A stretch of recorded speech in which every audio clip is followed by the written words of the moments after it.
है, इसको जो तोड़ रहे हैं, इसको तोड़ रहे हैं, इसका इसको क्या नाम है? इसको बाहर दल पुंज कहा जाता है। जो ये लाल लाल दिखाई दे रहा है, ये दिखाई दे रहा है, इसको क्या कहा जाता है? इसको लाल लाल दिखाई दे रहा है, इसको क्या कहा जाता है? इसी को दल पुंज कहा जाता है।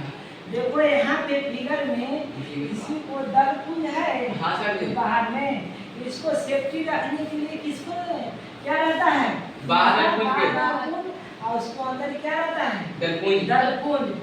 जो ध्यान देना, यह ध्यान देना, जो ये है ना इसे बोल रहे हैं ना, ये तुम्हारा नर भाग होता है फूल का, इसी को क्या कहा जाता है? पुंकेसर या पुंकेसर कहा जाता है। जो ये है ना, इसी को क्या कहा जाता है? इसी का क्या कहा जाता है? पुंकेसर या पुंकेसर।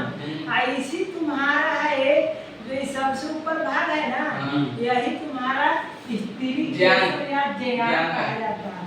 इसी का स्त्री का भाग होता है फूल में, इसको यहाँ पे रहता है, इसे तुम लोग क्या कहते हैं? स्त्री के कहा जाता है।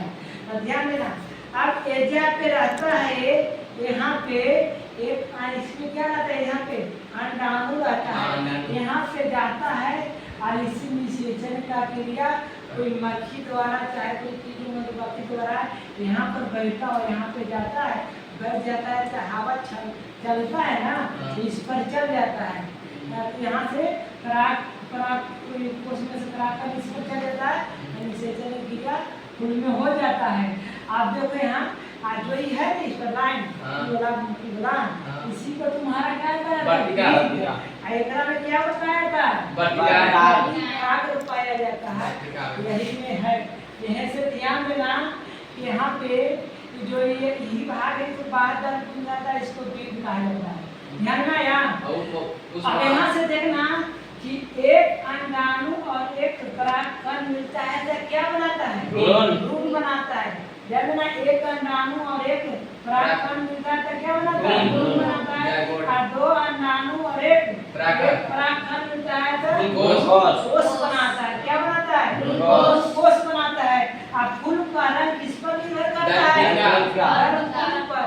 दल पर अब कहेगा कि दल का रंग एक ही रंग होता है ना, पीला भी होता है, लाल भी होता है, हर एक रंग का रंग होता है, इसका रंग निश्चित नहीं है, निश्चित है। अब कहता फूलों का सुगंध किस पर निर्भर करता है? इसी पर। एक फूल का सुगंध है, बड़ी अच्छा तरीके ये होता है क्या?